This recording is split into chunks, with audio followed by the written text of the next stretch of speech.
புள்ள பிரதீப் பூர்ணமா குணமாயிட்டான். அதுக்கு முக்கிய காரணம் ஸ்னேகாவும் பிரியாவும் தான். இவங்க 2 பேரோட ஒத்துழைப்பு இல்லைன்னா என் புள்ள எனக்கு திரும்பி கிடைச்சிருக்கவே மாட்டான். என்ன ஆண்டி ஆண்டின்னு கூப்பிட்டுக்கிட்டு இருந்தவன் பிரியா கொடுத்த ட்ரீட்மெண்ட்னால நல்லா தெளிஞ்சு தெளிவாயி என்ன அம்மானும் அவரை அப்பானும் கூப்பிட ஆரம்பிச்சிட்டான். மனசே குளிர்ந்து போச்சுங்க. இங்க என் மனசு கொதிச்சிட்டு இருக்குங்க. தயவு செஞ்சு இப்படியெல்லாம் பேசாதீங்க. ஏதோ நடந்தது நடந்து போச்சு. பழசெல்லாம் 2 குடும்பமும் மறக்கணும். மறுபடியும் நமக்குள்ள உறவு சுமூகமாகணுங்கிற நல்லெண்ணத்தோட இந்த பழம், பூ, தாம்பூல மரியாதை இதெல்லாம் செய்யறதுக்காக வந்திருக்கோம். தயவு செஞ்சு வாங்கிக்கோங்க. நீங்க செஞ்ச காரியம் நல்லெண்ண வேலை இல்ல, விளக்கெண்ண வேலை. நீ கொஞ்சம் பத்த வைக்காம பேசாம இரு. இந்த வீட்டு மருமகனா எனக்கு பேசுறதுக்கு எல்லா ரைட்ஸும் இருக்கு. நீ இந்த வீட்டுக்கு விளக்கேத்த வந்த மருமகதான். ஆனா நீ இந்த வீட்டையே எரிக்கிற வேலையை செஞ்சுக்கிட்டு இருக்கிறதா பல பேரு சொல்றாங்கம்மா. யார பார்த்து என்ன வார்த்தை சொல்லிட்டு இருக்கீங்க? அம்மா நீ கொஞ்சம் சும்மா இருக்கியம்மா. அவங்க எப்படி இந்த வார்த்தையை சொல்லலாம்? அத்தை, என்னத்த வேடிக்கை பார்த்துட்டு நிக்கிறீங்க? அதானே, நீங்க எப்படிங்க என் மருமகளை அப்படி பேசலாம்? ஏதோ என் வீட்டுக்கு விருந்தாளியா வந்துட்டீங்க, இதையே வெளியில வச்சு பேசிருந்தீங்க நடக்கிறதே வேற. என் மகளோட மனச கலைச்சு அவளை உங்க இஷ்டத்துக்கு யூஸ் பண்ணிக்கிட்டது நீங்க செஞ்ச முதல் தப்பு. இப்போ என் மருமகளை பத்தி தப்பா பேசுறீங்க. ப்ளீஸ், பழசெல்லாம் மறந்துடுவோம். நாங்க செஞ்சது தப்புன்னே இருக்கட்டும். அதுக்காக நாங்க உங்ககிட்ட மன்னிப்பு கேட்டுக்கிறோம். நீங்க எங்களை மன்னிச்சு இந்த தாம்பூலத்தை அன்பு பரிசா வாங்கிக்கணும். வயிறு பத்திக்கிட்டு எரியுதுங்க நீங்க செஞ்ச காரியம். நான் ஒரே ஒரு கேள்வி உங்களை கேக்குறேன். உங்களுக்கு ஒரு பொண்ணு இப்படி இருந்து எவனாவது இப்படி பண்ணியிருந்தா உங்க பொண்ணு நீங்க இப்படி அனுப்பி வைப்பீங்களா? கரெக்ட். கண்டவ 1000 சொல்லலாம். நம்ம வீட்டு பொண்ணு நம்மள மீறி போலாமா? இவள கண்டிக்க நம்மளால முடியலையே. இவ செஞ்ச கேவலமான காரியத்துக்கு இந்த வீட்டு மருமகளே உடந்தையா இருந்திருக்காளே. இந்த கொடுமை எங்க அத்த நடக்கும்? இந்தம்மா போலீஸ் அதிகாரி பொண்டாட்டில. அதான் என்ன நடந்தாலும் நான் பாத்துக்கிறேன், நீ வானி இவளுக்கு தைரியம் கொடுத்திருப்பா. எல்லாம் அந்த ஸ்னேகாவால. புத்துநோயை நம்ம வீட்டுல வச்சுக்கிட்டு பாக்க வந்தவங்கள குத்தம் சொல்லி என்ன பிரயோஜனம்? அப்படியெல்லாம் பேசாதீங்க. பிரியாவும் ஸ்னேகாவும் எங்களுக்கு செஞ்சிருக்கிற உதவி ரொம்ப பெரிய உதவி. அவங்க மேல எந்த தப்பும் இல்லைங்க. என் புள்ள குணமாகணுங்கிற சுயநலத்துல நான் தாங்க அப்படி நடந்துக்கிட்டேன். எல்லா தப்பும் என்னோட தப்பு தாங்க. நான் தாங்க முழு காரணமும். ஆமாம்மா, தப்பு எங்களோடதுதான். நீங்க செஞ்ச எல்லா உதவிக்கு ரொம்ப நன்றிமா. தயவு செஞ்சு தட்டை வாங்கிக்கங்கம்மா. ஐஜி அங்கிள் நம்ம குடும்பத்துக்கு நிறைய உதவி செஞ்சிருக்காருமா. இதெல்லாம் மனசுல வச்சுக்கிட்டாவது இந்த தட்டை வாங்கிட்டு அவங்கள கௌரவப்படுத்தலாம்லம்மா. துவாரகேஷ் அண்ணனுக்கு ஒரு தடவை கத்தி குத்து பட்டப்போ அவர் உயிரை காப்பாத்தினவருமா ஐஜி அங்கிள். காணாம போன அப்பாவை கண்டுபிடிச்சு திரும்பவும் வீட்டுக்கு கூட்டிட்டு வந்தவருமா ஐஜி அங்கிள். எவ்வளவோ நல்லது பண்ணிருக்காருமா. அதெல்லாம் மனசுல வச்சுக்கிட்டு தட்டை வாங்கிக்கோமா. ப்ளீஸ் வாங்கிக்கங்க. நான் உன் அம்மா மாதிரிமா. நான் சொல்றேம்மா, தயவு செஞ்சு வாங்கிக்கம்மா. ப்ளீஸ் வாங்கிக்கங்க.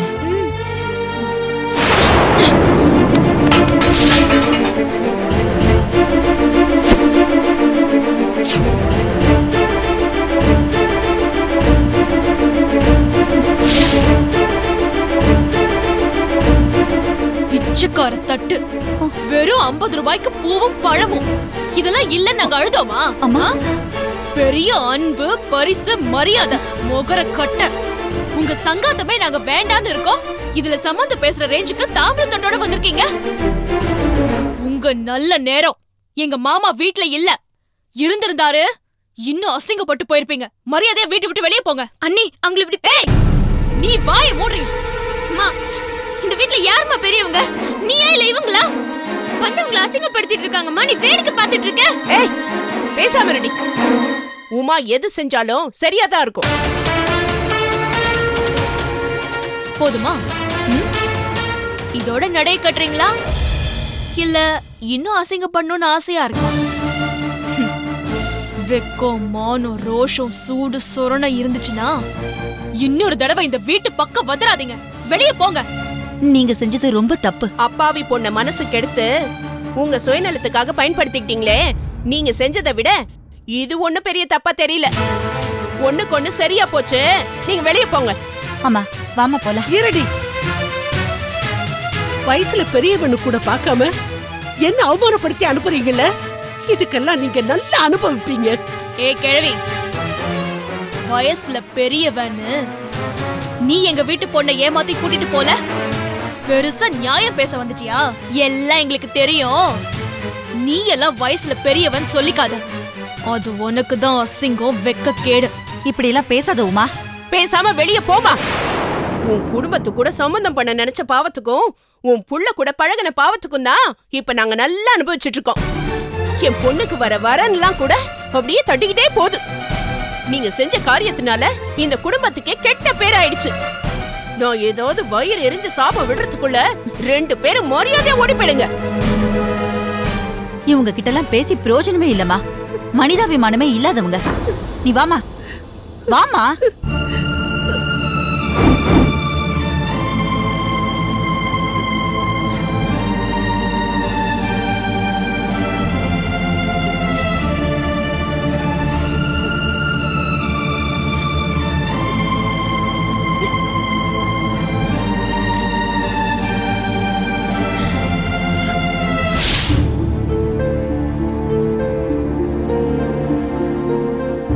அண்ணே, உடம்பு சரியில்லைன்னு சொன்னேன்ல, கஷாயம் கொண்டு வந்திருக்கேன், குடினே.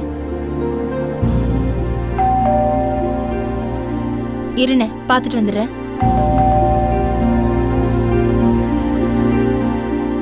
மேடம், டாக்டர் கருணாகரனுக்கு போஸ்ட் வந்திருக்கு மேடம். எங்க இருந்து? வக்கீல் நோட்டீஸ்னு நினைக்கிறேன் மேடம். அவரு ஊர்ல இல்லையேப்பா. பரவாயில்ல, நீங்க வாங்கிக்கோங்க மேடம். இல்ல, அவரு ஊர்ல இல்லைன்னு சொல்லி நீங்க போஸ்ட் திருப்பி அனுப்பிச்சிருங்க. Okay madam. நில்லுப்பா.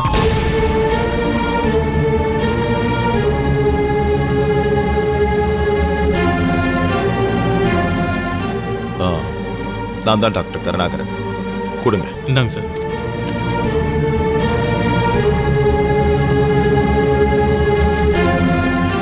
வர சார். ஏன்னே என் மானத்தை வாங்குற? உன் நல்லத்துக்கு தானே போய் சொன்னேன். எத்தனை நாளைக்குமா தள்ளி போட முடியும்? சட்டத்தை அவமதிக்கிற எந்த காரியத்தை நம்ம பண்ண வேண்டாம். சரி, என்னன்னு பாருன்னு.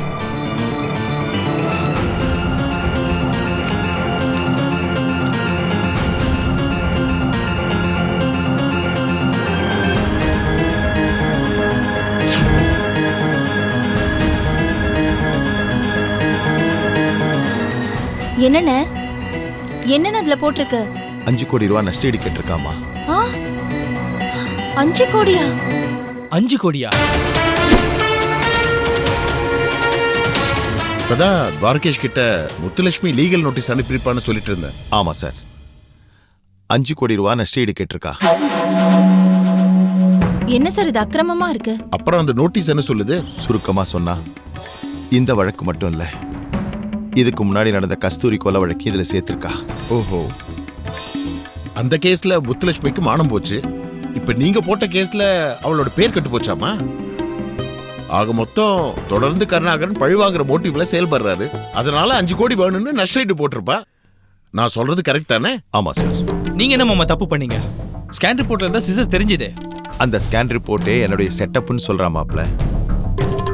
எனக்கு தெரிஞ்ச ஸ்கேன் சென்டருக்கு அவங்கள வலுக்கட்டாயமா அனுப்பிச்சு எனக்கு தெரிஞ்ச வக்கீலை வச்சு முத்துலட்சுமி மேல கேஸ் போட்டது எல்லாமே உள்நோக்கத்தோட செஞ்சதுன்னு சொல்றா.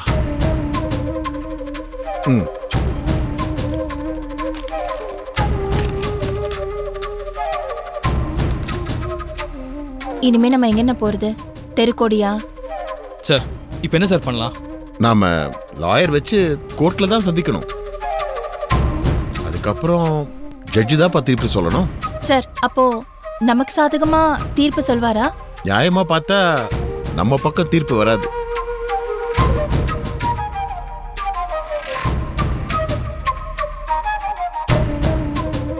ஏன்னா நீங்க ஸ்கேன் ரிப்போர்ட் தயாரிச்சு முத்துலட்சுமி மட்டும் இல்ல, கோர்ட்டையே அவமானப்படுத்துறதா குற்றச்சாட்டு சொல்லுவாங்க.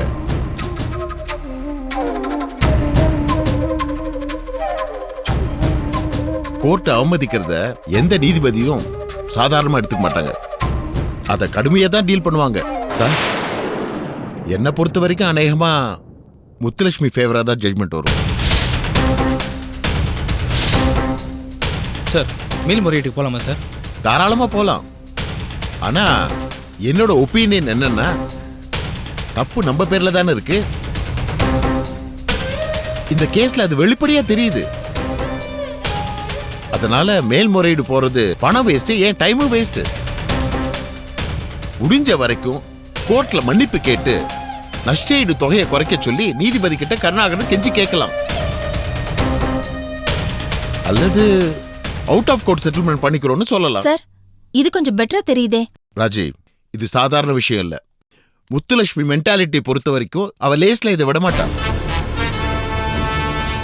முதல்ல டாக்டர் என் காலில் வேணும்னு சொன்னாலும் சொல்லுவா. இல்லனா மன்னிப்பு கடிதம் வாங்கி ஊர் பூரா நோட்டீஸ் அடிச்சு ஒட்டுவா. டாக்டர் நாசம் பண்றதுக்கு அவ என்ன வேணா செய்வா. இதெல்லாம் வேண்டானா பேசாம 5 கோடி ரூபாய் கொடுக்கறதே பெஸ்ட்.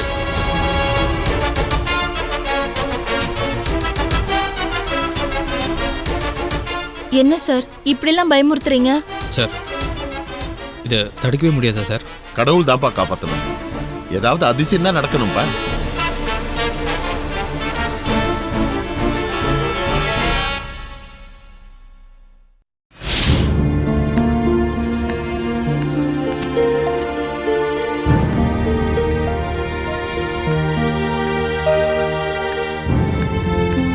மத்தியானம் வாங்கின சாப்பாடையே இன்னும் சாப்பிடாம இருக்கா அவ?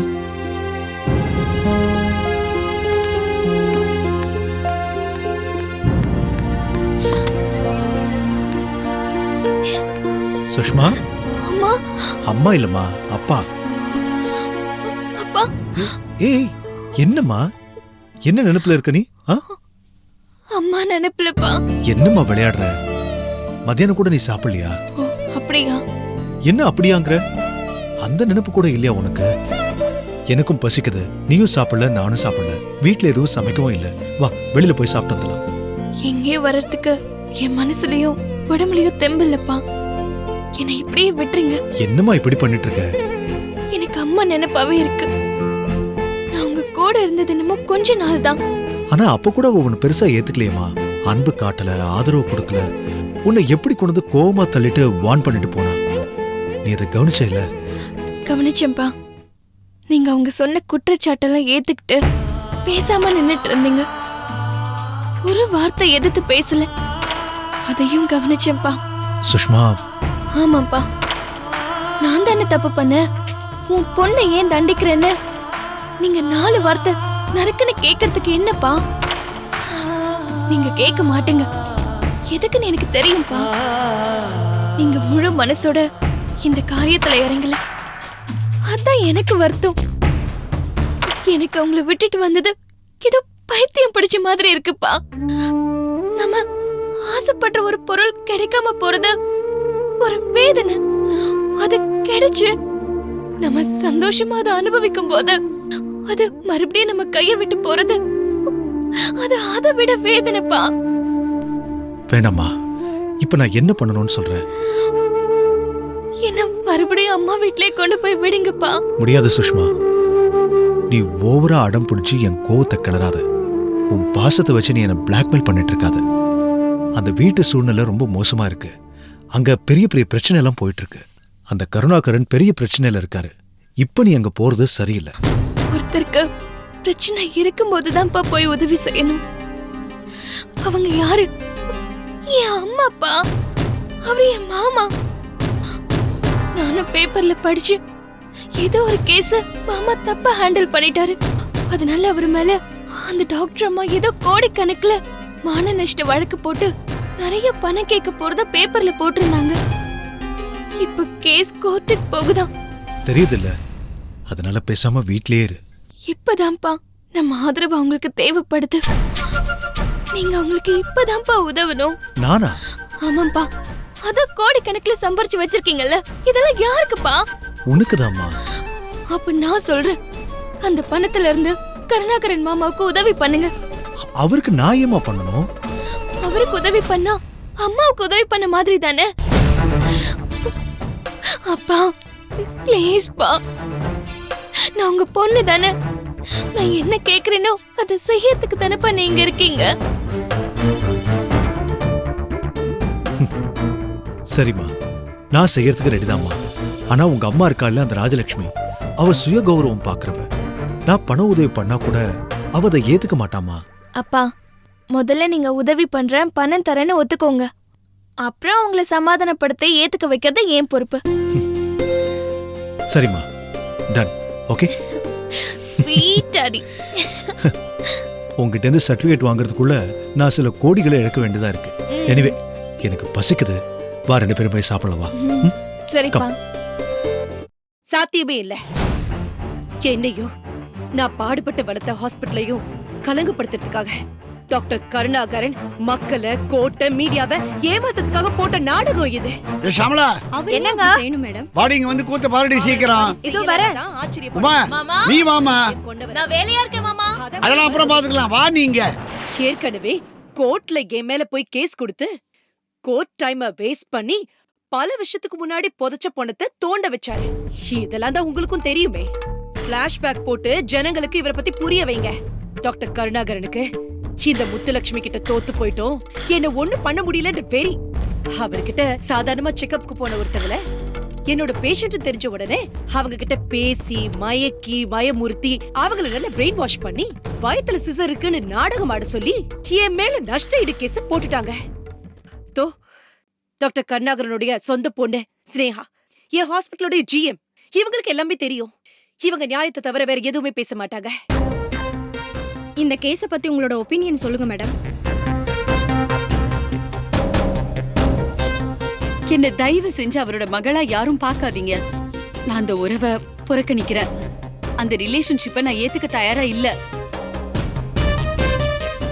50 லட்சம் ரூபாய் பணத்துக்காக டாக்டர் கருணாகரன் இதெல்லாம் பண்ணிருக்காரு. இதை நான் வெளிப்படையா தைரியமாவே சொல்லுவேங்க. ஏன்னா அன்னைக்கு ஒரு நாள் அந்த பேஷண்ட் இங்க வந்திருந்தாங்க. நாங்க அவங்க உயிருக்கு ஆபத்துன்னு சொல்லி ஆபரேஷன் பண்ணி அந்த சிசரை எடுத்துடலான்னு சொன்னோம். அப்போ அவர் சொன்னாரு, சிசர் இருக்கணும், அப்பதான் கோர்ட்ல நமக்கு பணம் கிடைக்கும். ஒரு டாக்டர் கொஞ்சம் கூட ரெஸ்பான்சிபிலிட்டி இல்லாம, மனிதாபிமானம் இல்லாம அவர் பேசினது எனக்கு ரொம்ப அதிர்ச்சியா இருந்தது.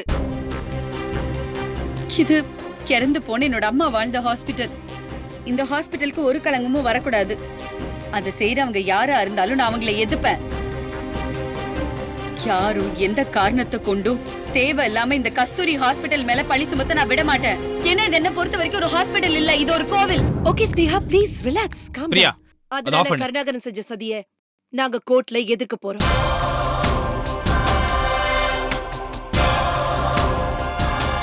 ஸ்னேகா,